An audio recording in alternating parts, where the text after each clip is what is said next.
नमस्कार दोस्तों, मेरा नाम अनुराग भारद्वाज है और राइज सिविल सर्विसेज एकेडमी के इस वर्चुअल प्लेटफॉर्म पे मैं आप सभी का स्वागत करता हूँ। आप लोगों के लिए हम लॉ का एक जो सिलेबस है वो स्टार्ट कर चुके थे और उस लॉ के सिलेबस में अपन आगे पढ़ने वाले हैं।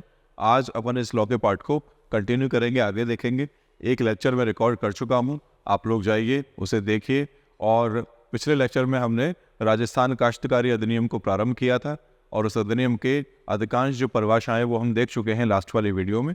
आज आगे आने वाली इस वीडियो में अपन उसी परिभाषाओं के क्रम को आगे बढ़ाएंगे। साथ साथ मैं आपको बताता जा रहा हूँ कि इसमें कौन कौन से क्षेत्र हमारे लिए महत्वपूर्ण होंगे, कौन कौन सी परिभाषाएं हमारे लिए महत्वपूर्ण होंगी, ऐसी कौन सी परिभाषाएं हैं जो एग्जाम में पूछने की संभावनाएं ज़्यादा रहती हैं। तो मित्रों, हम उन सब पर भी फोकस करते जा रहे हैं और बहुत ज़्यादा महत्वपूर्ण रहने वाली है ये पूरे की पूरी क्लास। और ये आपके लॉ के सिलेबस को बहुत चंद घंटों में पूरा कराने के अलावा एक अच्छी स्कोरिंग भी होने वाली है। तो देखिए, जब हम आगे बात करेंगे तो नेक्स्ट जो है वो बच्चों इसमें आता है मित्रों, नेक्स्ट जो है वो इसमें आता है आपके नालवट। अब नालवट के बारे में थोड़ा सा मैं आपको बताऊं तो नालवट किसे कहते हैं। बेसिकली नालवट का मतलब हो गया, वास्तव में नालवट का मतलब क्या हो गया, नालवट से तात्पर्य किसी कुएं के स्वामी को। कौन होगा कुआं का स्वामी? नालवट से तात्पर्य किसी कुएं के स्वामी को। देखिए, नालवट से तात्पर्य किसी कुएं के स्वामी को उस कुएं की सिंचाई के लिए उपयोग करने के बदले क्या किया जाएगा, किसी व्यक्ति द्वारा नगद में ये जींस में, जींस का मतलब हो गया जो मद जो आप उत्पादित करते हैं, उन जींस में दिए जाने वाले भुगतान को अपन कहते हैं नालवट। मतलब आपने गांव में देखा होगा आज भी कि जो व्यक्ति कुएं का मालिक होगा तो वो आसपास के खेतों के और लोगों के खेतों को भी सिंचाई के लिए पानी उपलब्ध कराता है। और वो जो पानी उपलब्ध कराएगा बदले में वो क्या लेगा उनसे, एक तरह से किराया लेगा। और ये जो किराया है उस पानी का, इसको अपन कहते हैं नालवट। ठीक है। और ये जो धारा है वो कौन सी हो जाएगी, धारा 547। तो आता है नालवट क्या होगा तो कैसे लिखेंगे, राजस्थान काश्तकारी अधिनियम की धारा 547 के अंतर्गत नालवट से तात्पर्य क्या हो जाएगा, ऐसे आंशिक भुगतान से है जो नगद या जींस के रूप में किया जाएगा। और किसके बदले किया जाएगा बच्चों, भाइयों, कुएं के स्वामी को किया जाएगा। किसके लिए, जब आप पानी का उपयोग करेंगे उस कुएं से। आगे देखते हैं, एक धारा आएगी 158। ये किसकी बात करती है भाइयों, ये बात करती है किसकी, नालवट के कारण कोई रकम दे होने पर ऐसी रकम की वसूली के लिए वाद दायर करने का अधिकार प्रदान करती है। सपोज कोई व्यक्ति है जो रकम पे नहीं करता है, पे करनी चाहिए थी, नहीं करता है, तो ऐसे में उसके खिलाफ अपन वाद दायर कर सकते हैं धारा 158 के तहत। तो अगर आपको ऐसे परिभाषा में आता है तब तो आप केवल परिभाषा पे छोड़ सकते हैं। लेकिन अगर नालवट आपको ओपन एंडेड आता है, ओपन एंडेड का मतलब आपको 2 शब्दों में या 2 अंक के लिए नालवट इस तरह से लिखकर दे दिया कि आप ना तो ये बताया कि इसको परिभाषित करें, ना पूछ रहा है कि इसकी विशेषता क्या है, तो ऐसे में आप इसको ये वाली लाइन भी डाल सकते हैं। जब ये डालेंगे तो आपके मार्क्स की गेन करने की संभावना अपने आप ही बढ़ जाएगी। आगे देखते हैं, आते हैं आगे धारा 7। धारा 7 क्या करता है, धारा 7 ये घोषित करती है कि तहसीलदार राज्य सरकार की ओर से भूमिधारी के रूप में कार्य करेगा। अब आपको बताया, लास्ट टाइम ही बताया था कि राजस्व का जो निम्न स्तर का अधिकारी होगा, मतलब सबसे ग्रास रूट लेवल का अधिकारी होगा, अधिकारी शब्द यूज कर रहा हूं मैं, ग्रास रूट लेवल का जो अधिकारी है वो बच्चों कौन हो जाएगा, तहसीलदार हो जाएगा। और तहसीलदार को हम सरकार की ओर से क्या बोलते हैं, भूमिधारी कहा जाएगा। आगे देखते हैं इसमें, देखिए नेक्स्ट देखते हैं धारा 8.1। 8.1 के अंतर्गत क्या आता है, 8.1 के अंतर्गत भूमिधारी और अभिधारी को अपने अभिकर्ताओं के माध्यम से कार्य करने के लिए अधिकृत करते हैं। धारा 8 जो है वो क्या करता है, भूमिधारी एवं अभिधारी को अपने अभिकर्ताओं के माध्यम से, अभिकर्ता बोलते हैं एजेंट, अपने श्रमिकों के माध्यम से, अपने कार्यकर्ताओं के माध्यम से कार्य करने के लिए अधिकृत करती है। लेसर इंपॉर्टेंट है, आप चाहो तो इसको स्किप कर सकते हो। आगे देखते हैं धारा 8.2। 8.2 में क्या कहा गया है, भूमिधारी या अभिधारी कौन होगा, जो व्यक्ति भूमि को धारण करता है उसके विरुद्ध जारी की गई कोई भी आदेशिका या जो नोटिस होगा इसकी तामील प्राधिकृत अभिकर्ता पर की जा सकेगी। मतलब सपोज मेरी भूमि है, मैंने किसी व्यक्ति को एजेंट बनाया हुआ है, मैंने किसी व्यक्ति को मेरी भूमि जो है वो सौंपी हुई है कि आप मेरी तरफ से कार्य करो। तो अगर मेरे खिलाफ कोई नोटिस जारी होता है तो वास्तव में अगर मैं गायब हूँ, वास्तव में अगर मैं वहाँ हूँ नहीं, तो वो कार्यवाही मेरे किस पे की जाएगी, उस अभिकर्ता या एजेंट पर भी की जाएगी, मेरे प्रतिनिधि पर भी की जाएगी। आगे देखते हैं खुद काश्त। ये देखो, ये एक इम्पॉर्टेंट है, इम्पॉर्टेंट डेफिनेशन है। खुद काश्त अधिकार किसे कहेंगे, ये किस अधिकार की बात है? खुद कास्ट अधिकार से अभिप्राय ऐसे अधिकार से है जो इस अधिनियम द्वारा तथा संपूर्ण राज्य में या राज्य के किसी भाग में तत्समय प्रवृत्त किसी विधि द्वारा खुद काश्तधारियों को प्रदान किया जाता है। धारा कौन सी हो जाएगी भाइयों? धारा 9 हो जाए। समझते हैं इसको। खुद कास्ट अपने पढ़ चुके हैं, जो खुद के द्वारा या खुद के परिवार के सदस्यों के द्वारा या पैसा देकर श्रमिकों के द्वारा कार्य कराएगा, ऐसा कृषक, ऐसा किसान कहलाता है आपका खुद कास्ट। और खुद कास्ट के अधिकार कैसे होंगे? जो उस समय राज्य में कानून जो लागू होगा उसके अंतर्गत प्रदत्त जो अधिकार है वो खुद कास्ट अधिकार के अंतर्गत आएंगे। धारा हो जाएगी भाइयों 9। आगे देखते हैं धारा 10(1). ये क्या स्पष्ट करता है कि खुद कास्ट अधिकारी दाय योग्य होगा। दाय योग्य का मतलब क्या हो गया? कि खुद कास्ट जो अधिकार हैं हम ट्रांसफर कर सकते हैं, आगे प्रदान कर सकते हैं किसी और व्यक्ति को। सिमिलरली धारा 10(2) की बात करेंगे तो ये स्पष्ट करती है कि विनिमय, विभाजन, जीवन निर्वाह इत्यादि के प्रयोजन हेतु यदि दान द्वारा खुद कास्ट अधिकारियों का हस्तांतरण हो सकेगा। ये क्या कहता है? ये भी वैसे लेसन इंपॉर्टेंट है, आप स्किप कर सकते हो, लेकिन फिर भी ध्यान में रखिए कि विनिमय, विभाजन, जीवन निर्वाह के प्रयोजन हेतु दान द्वारा खुद कास्ट अधिकारियों को हस्तांतरण कर सकते हैं अपन। हस्तांतरण का मतलब ट्रांसफर कर सकते हैं। आगे देखिए धारा 11 क्या कहता है ये? इसके अनुसार खुद कास्ट धारा 45 और 46 इसमें उल्लिखित प्रावधानों के अनुरूप ही किराए पर दी जा सकेगी। मतलब जो आप खुद कास्ट को, खुद की भूमि को किराए पर देंगे तो 45 और 46 में जो प्रावधान उल्लिखित है उनके अंतर्गत ही देंगे, और कोई प्रावधान होगा नहीं। लेसर इंपॉर्टेंट है। आगे देखिए धारा 12, ये उन स्थितियों का उल्लेख करती है। कौन सी स्थिति? जिनमें खुद कास्ट का अवसान हो जाता है, खुद कास्ट समाप्त हो जाएगा। कौन कौन सी स्थितियां होंगी? भूमिधारी का उत्तराधिकारी ना होना, मतलब उसका कोई जीवित उत्तराधिकारी ना हो, पुत्र या पुत्री दोनों में से कोई भी। या दूसरा क्या जाएगा? धारा 10(2) के उल्लंघन में भूमि के अंतरण किराए किए जाने पर। ठीक है, 10(2) का उल्लंघन करो, आपकी भूमि को अंतरित कर लिया गया तो भी ये खत्म हो जाएगा।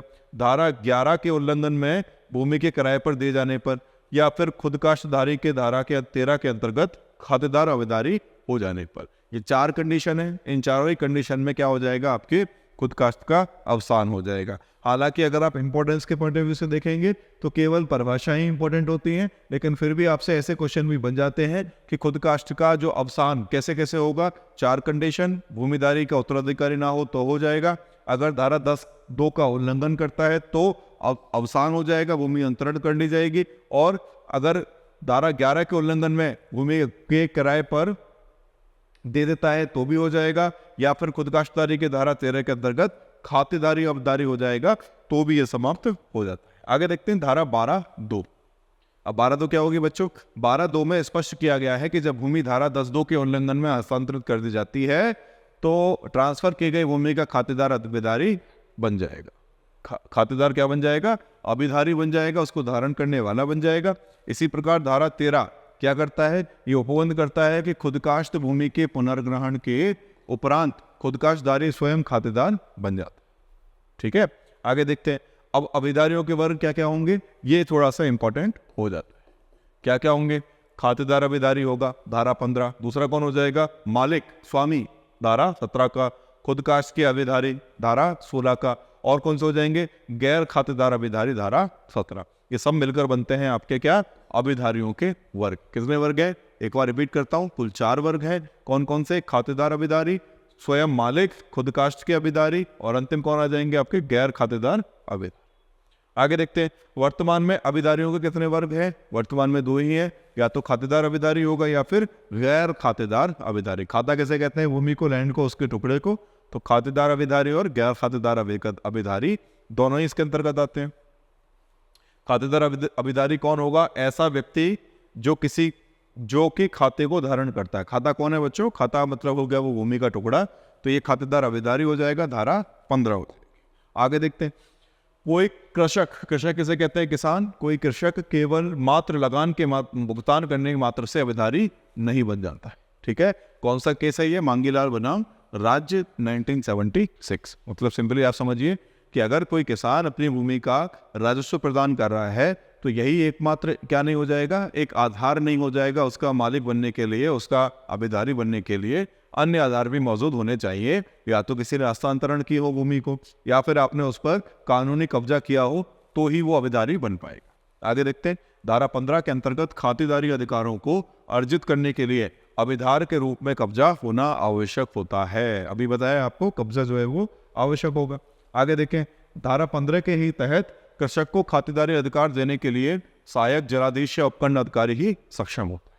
मतलब ये बहुत इंपॉर्टेंट हो गया। एक किसान को खातिरदारी का अधिकार कौन दे सकता है, ये क्वेश्चन बन सकता है, बहुत अच्छा क्वेश्चन बन सकता है। इंपॉर्टेंट लगा लेना इसको कि किसी किसान को खातिरदारी का अधिकार कौन दे सकता है। कौन दे सकता है? या तो देगा जलाधीश। कौन सा जलाधीश? सहायक, एडीएम जिसकी हम बात करेंगे। या तो एडीएम देगा या फिर कौन देगा भाइयों? एसडीएम। दो ही व्यक्ति हैं जो ये अधिकार प्रदान कर सकते हैं। आगे देखिए, धारा 16 में भूमियों के कितने वर्ग बताए गए हैं? 14 वर्ग बताए गए हैं जिनमें खातिरदारी अधिकार प्रोद्भूत होता है, निकलता है, बाहर निकलता है। आगे देखें, जब तक चारागाह भूमि अपना स्वरूप बनाए रखती है तब तक उसमें खातिरदारी का अधिकार क्या नहीं होगा? प्राप्त नहीं होगा, प्रदान नहीं किया जाएगा। चारागाह भूमि कहाँ पर होगी? ग्रामीण क्षेत्रों में एक क्षेत्र जो है वो डिसाइड कर दिया जाता है कि संपूर्ण गांव के मवेशी आकर उसमें चरेंगे, और वो चारागाह भूमि जो है वो जब तक चारागाह भूमि का अस्तित्व बना हुआ है तब तक कोई उस पर खातिरदारी का अधिकार दावा नहीं कर सकता है। आगे देखिए, तालाब या पाल की भूमि में खातिरदारी अधिकारी प्रोद्भूत नहीं होते। क्या ठीक? मतलब अगर कोई तालाब की भूमि है, किसी पहाड़ की भूमि है, पाल की भूमि है, तो इसमें भी खातिरदारी के अधिकार नहीं मिलते हैं। और देखते हैं, जहाँ की भूमि स्थायी रूप से कृषि के रूप में कार्य आती है, ऐसी क्षेत्र जहाँ की भूमि कृषि में कार्य आती है, खसरा गिरदावरी की प्रविष्टियों में भू राजस्व का निर्धारण दर्शित किया गया है, ऐसी भूमि में खातिरदारी अधिकार प्रोद्भूत होंगे। सिंपल सी बात है, जहाँ पर कृषि की जा रही है वहाँ पर खातिरदारी के अधिकार क्या हो जाएंगे? प्रोद्भूत हो जाएंगे। मंदिर की भूमि में पुजारी, शैवायत या जैनी, चाहे जितने लंबे समय से काबिज क्यों ना हो, उसके पक्ष में खातिरदारी का अधिकार प्रोद्भूत नहीं होते हैं। ऐसे भूमि का खातिरदार कौन होगा? मंदिर हो। समझ में आता है? मतलब क्या हुआ? सपोज किसी गांव में एक शिवजी का मंदिर बना हुआ है और उस शिवजी के मंदिर में आज रामलाल नाम का पुजारी जो है वो पूजा कर रहा है, और 10 साल बाद अगर ये हट जाता है और इसकी जगह पर कोई श्यामलाल आ जाता है तो भूमि भी ट्रांसफर हो जाएगी। किसको ट्रांसफर हो जाएगी? रामलाल से श्यामलाल को। समझ में आ रहा है कि नहीं? मतलब वास्तव में भूमि किसके लिए है? वास्तव में भूमि मंदिर के नाम पर है, ना कि किसी व्यक्ति के नाम पर, ना कि किसी पुजारी के नाम पर। आप मंदिर के पुजारी हैं, जितने समय तक आप पुजारी रहेंगे तब तक आप उस भूमि का उपयोग कर पाएंगे। जिस दिन आप पुजारी के पद से हट जाते हैं, जिस दिन आप मंदिर की पूजा बंद कर देंगे, तो उस जगह पर अगर कोई और व्यक्ति आएगा पुजारी के रूप में, तो आपकी भूमि का हस्तांतरण भी किसके लिए हो जाएगा? सेकंड व्यक्ति के लिए हो जाएगा। तो ये इसका ओवरऑल क्या हो जाएगा? ओवरऑल इसका एक अपन कहेंगे कि तोड़ हो जाएगा। चलो आगे देखते हैं। हाँ, नेक्स्ट कौन आता है इसमें? नेक्स्ट आते हैं आपके अभिधारियों से भिन्न अभिधार गैर खातिरदार अभिधारी होंगे। मतलब अगर इनको अगर छोड़ दें तो इनके अलावा बाकी सारे कैसे होंगे? आपके गैर खातिरदार अधिकारी होंगे, अभिधारी होंगे। जैसे खातिरदार अभिधारी, खुद काश्त के अभिधारी, उप या शिकनी अभिधारी, इनको छोड़ दिया जाए तो बाकी सारे गैर खातिरदार अभिधारी हो जाए। आगे देखते हैं, प्रत्येक खुद काश्त के अभिधारी या शिकमी अभिधारी का यह एक दायित्व होगा कि वे धारा 20 से 30 का के अंतर्गत निर्धारित प्रतिकर का मतलब होता है कंपनसेशन, इसका भुगतान भूमिधारी को करेगा। ठीक है, नेक्स्ट देखते हैं धारा 20(1). ये क्या कहती है? ये स्पष्ट करती है कि इस धारा के अंतर्गत धारा 19(3) में वर्णित ऐसा भूमिधारी जिसमें संबंध में खुद काश्त के अभिधारी या शिकमी अभिधारी के खातिरदार अधिकार अर्जित होंगे या किए जाएंगे, वो प्रतिकर का दावा या कंपनसेशन का दावा जो है वो प्रस्तुत कर सकता है। आगे देखो बच्चों, धारा 19(1) के तहत क्या आएगा? नियत तिथि से या धारा 19(2) के तहत खातिरदारी अधिकारों की घोषणा से 4 वर्ष के भीतर दावा प्रस्तुत किया जा सकता है। ठीक है, दावे के लिए कितना वर्ष का समय हो गया? 4 वर्ष का हो गया। वैसे ये लेसर इंपॉर्टेंट है, फिर भी आप एक बार देख सकते हैं। आगे देखिए, इसमें प्रतिकर के रूप में निम्नलिखित राशि निर्धारित करने का प्रावधान है। कौन कौन से? असिंचित भूमि 15 गुना तथा कंपनसेशन। असिंचित भूमि का 15 गुना और सिंचित भूमि का कितना हो जाएगा? 20 गुना। मतलब अगर ओवरऑल अगर आप देखें तो सिंचित भूमि पर 20 गुना कंपनसेशन देना होगा और असिंचित भूमि पर, बंजर भूमि पर 15 गुना देना पड़ेगा। उपरोक्त राशि पिछले बंदोबस्त में स्वीकृत लगान दर, जहां की लगान निश्चित नहीं किया गया है वहां पड़ोस में समान भूमि के लिए स्वीकृत लगान दर की 15 गुना या 20 गुना होगी। मतलब सपोज आपका कोई खेत है, इसके लिए अगर आप कंपनसेशन या प्रतिकर की मांग कर रहे हैं तो और आपकी भूमि का जो लगान है वो निश्चित नहीं किया गया है, तो आपके पड़ोसी भूमि के आधार पर इसका लगान निश्चित किया जाएगा। अगर ये कैसी है, सिंचित भूमि नहीं है, तो इसका 15 गुना। मान के चलिए इस भूमि पर हमने बोला कि 2 रुपये की लगान है, तो 15 गुना का मतलब हो गया 30 रुपया। और अगर ये कहता है कि नहीं भाई सिंचित भूमि है और इस पर 2 रुपये की लगान है, तो हो जाएगा 40 रुपया। इस तरह से होगा। आगे देखिए, धारा 30 ग या सी बोलेंगे इसको, ये एक परिवार द्वारा धारण की जाने वाली अधिकतम भूमि क्षेत्र का उल्लेख करती है। मतलब कोई परिवार, एक व्यक्ति, उसकी वाइफ, उसके बच्चे कितनी मैक्सिमम भूमि धारण कर सकती है, ये बात करता है कौन, धारा 30 का। इंपॉर्टेंट है ये भारत में या राजस्थान में किसकी बात करता है, लैंड की सीलिंग की बात करता है कि मैक्सिमम भूमि कितनी हो सकती है। यदि परिवार में 5 या उससे अधिक, उससे कम सदस्य हैं, यदि किसी परिवार में 5 या उससे कम सदस्य हैं, तो वे अधिकतम कितना रख सकते हैं बच्चों, 30 एकड़ प्रमाणित भूमि धारण कर सकते हैं।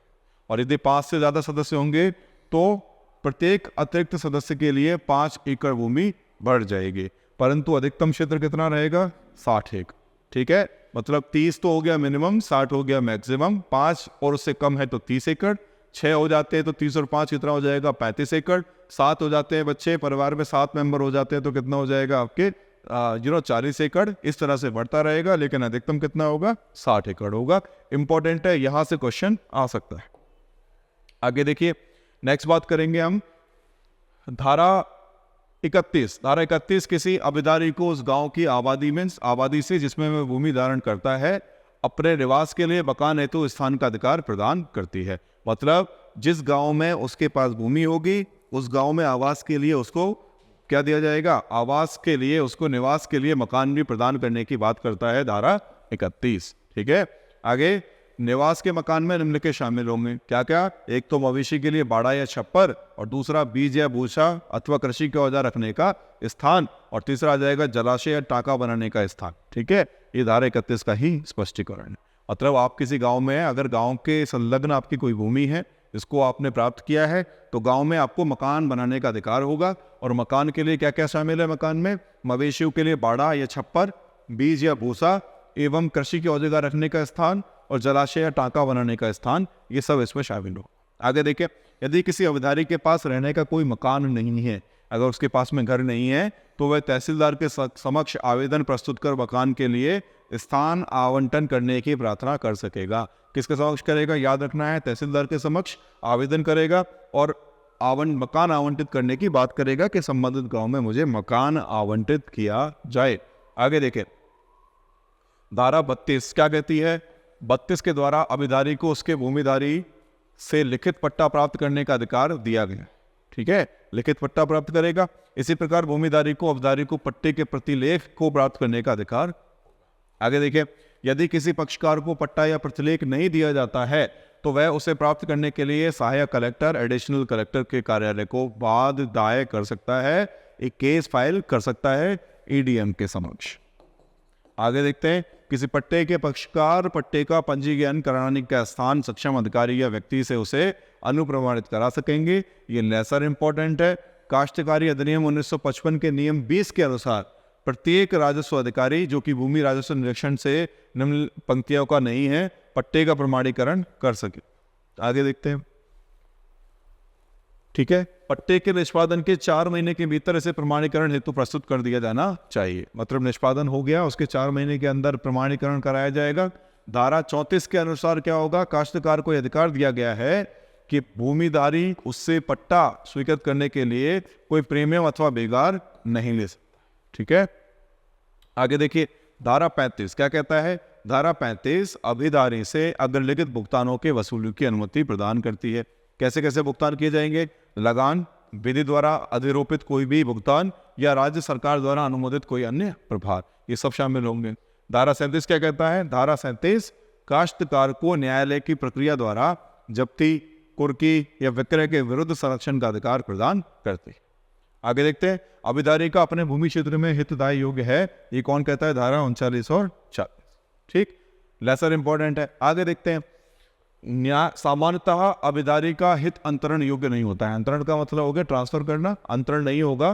परंतु धारा 42 क्या कहती है, धारा 42 विक्रय या दान योग्य, 43 बंधक द्वारा, 45 और 46 उपपट्टे या पट्टे द्वारा, 48 विनिमय के द्वारा ऐसे हित को अंतरण योग्य घोषित करती है। सामान्यतः नहीं होगा, लेकिन ये कुछ धाराएं हैं जो इसको अंतरण योग्य घोषित करती हैं। धारा 39 किसी खातेदारी अविदारी के हित के वसीयत के जरिए न्याय गबन का प्रावधान करती है। आगे देखो, यदि कोई अविदारी वसीयत के बिना मर जाता है, अगर कोई अधिकारी वसीयत के बिना मर जाता है तो धारा 40 उस व्यक्तिगत विधि के अनुसरण में हित के न्यायगमन की अनुमति देता है। ठीक है, जिससे कि वह अपनी मृत्यु के समय अधीन था। मतलब जो भी मृत्यु के समय उसको हित दिया गया है, उसके इंटरेस्ट के लिए बात की गई है, वो सब प्रदान किया जाएगा। नेक्स्ट, ये धारा 41, इसमें घोषित किया गया है कि खातेदार अधिकारी का हित अंतरणीय होगा। अंतरणीय का मतलब ट्रांसफर कर सकते हैं। आगे देखते हैं, धारा 42 क्या कहती है? धारा 42 द्वारा निम्नलिखित विक्रय दान वसीयत को शून्य माना जाएगा। क्या क्या है इसमें देखते हैं। अनुसूचित जाति, ये देखो बहुत इंपॉर्टेंट है, बहुत इंपॉर्टेंट धारा है। कौन सी है? 42। अगर कोई निम्नलिखित विक्रय दान या वसीयत को शून्य क्यों माना जाएगा, समझते हैं। अनुसूचित जाति के किसी सदस्य के द्वारा ऐसे व्यक्ति को किया गया कार्य हो जो कि अनुसूचित जाति का नहीं है, तो ऐसे में उसके द्वारा या तो विक्रय मतलब बेचना, दान देना या ऐसा वसीयत के रूप में देना, तीनों ही इलीगल होगा। और अनुसूचित जाति के किसी सदस्य द्वारा ऐसे व्यक्ति को किया गया हो जो कि अनुसूचित जनजाति का सदस्य नहीं है, मतलब या तो अनुसूचित जाति का सदस्य अनुसूचित जाति के सदस्य को ही या फिर अनुसूचित जनजाति के सदस्य को ही भूमि बेच सकता है, अन्य किसी को भूमि नहीं बेचेगा। ये कहती है धारा 42। कौन सी कहती है? धारा 42। आगे देखते हैं, धारा 43 में कोई खातेदार अभिधारी या गैर खातेदार अभिधारी उधार प्राप्त करने हेतु प्राधिकृत अधिकारी की अनुमति से अपने संपूर्ण भूमि क्षेत्र या उसके किसी भाग का आडमान या बंधक कर सकेगा। लेसर है। आगे देखते हैं, यदि बंधकदार बंधककर्ता को बंधकित संपत्ति का कब्जा वापस प्रदत्त नहीं करता है तो उसे धारा 183 के अधीन बेदखल किया जा सकता है। बंधकदार कौन है? जिसको किया गया है, बंधककर्ता जिसने किया है। अगर ये नहीं करता है तो क्या कर देंगे? उसको संपत्ति से बेदखल कर दिया जाएगा। यदि कोई खुद काश्तधारी पट्टे पर तथा अभिदारी शिकमी पट्टे पर अपने संपूर्ण भूमि क्षेत्र या उसके किसी एक भाग को धारा 45 और 46 में उल्लिखित प्रावधानों के अधीन दे सकता है, परंतु शिकमी पट्टे पर देने से अभिदारी भूमि के प्रति अपने दायित्वों से मुक्त नहीं होता है। मतलब अगर आपने किसी को शिकमी पट्टे पे भूमि दे दी है तो आपके जो कर्तव्य है वो उनसे आप मुक्त नहीं होंगे। अल्टीमेटली सरकार के प्रति आप ही जिम्मेदार होंगे। कोई खुद काश्तकारी पट्टे पर कोई खातेदार काश्तकार अथवा उसका बंधक शिकमी पट्टे पर अपने संपूर्ण भूमि क्षेत्र या उसके किसी भाग को एक समय पर 5 वर्षों से अधिक समय के लिए नहीं देता है और उसी भूमि के संबंध में कोई और पट्टा किसी और व्यक्ति को नहीं देगा। सिंपल सी बात है, भूमि देगा एक बार में 5 साल के लिए किराए पर, और अगर किसी एक ही इस भूमि को 2 लोगों को पट्टे पर नहीं देगा, किराए पर नहीं देगा। धारा 45 1 और 2। नेक्स्ट देखते हैं, गैर खातेदार अभिदारी अपने संपूर्ण भूमि क्षेत्र या उसके किसी भाग को 1 वर्ष से अधिक अवधि के लिए सिकमी पट्टेदार पर नहीं दे सकता है। सिकमी पट्टे पर नहीं देगा। 1 वर्ष का गैर खातेदार के लिए, खातेदार के लिए 5 वर्ष। आगे धारा 46। धारा 46 निम्न को धारा 45 में बताए गए प्रतिबंधों से मुक्त करती है। मतलब इसमें जो प्रतिबंध है वो कहाँ नहीं लगेंगे। अगर अवयस्क है, मतलब 18 साल से कम का है तो नहीं लगेगा। पागल, मूर्ख या ऐसी स्त्री जो अविवाहित है, जिसकी विवाह विच्छेद कर दिया गया है या जो पति से पृथक कर दी गई है या विधवा है, तो ऐसे में ये जो प्रतिबंध है वो उन पर लागू नहीं होंगे। अथवा ऐसा व्यक्ति जो नेत्रहीनता या अन्य शारीरिक निर्योग्यता या अंग शैथिल्य के कारण अपनी भूमि पर कृषि करने में असमर्थ है, उनको भी इससे वंचित किया गया है, उनको भी इनसे मुक्त रखा गया है। दूसरा, कोई ऐसा व्यक्ति जो संघ की सशस्त्र सेना का सदस्य है तो वो वहाँ काम करेगा, यहाँ पर दे सकता है। ऐसा व्यक्ति जो कारागृह में अवरुद्ध या बंदी है वो भी कर सकता है। ऐसा व्यक्ति जिसकी आयु 25 वर्ष से अधिक नहीं है तथा किसी मान्यता प्राप्त संस्था के अध्ययन करने वाला विद्यार्थी है तो भी वो इससे मुक्त रहेगा। ठीक है। धारा 46 में क्या दिए गए हैं? अपवाद दिए गए हैं धारा 45 के। आगे देखते हैं, धारा 46 का यह स्पष्ट करती है कि अनुसूचित जाति, अनुसूचित जनजाति का सदस्य अपनी भूमि को किसको देगा? अनुसूचित जाति या जनजाति के सदस्य को ही पट्टे या शिकवे पर दे सकता है और किसी को नहीं दे पाएगा। किसी अबेदारी ने भूमि शिकवे पट्टे पर दे दी हो तो उसके हित का उत्तराधिकारी शिकवी पट्टे के निबंधनों से आबद्ध होगा। ठीक है, तो ये आज इतना ही, बाकी नेक्स्ट वाली वीडियो में देखेंगे। Thank you.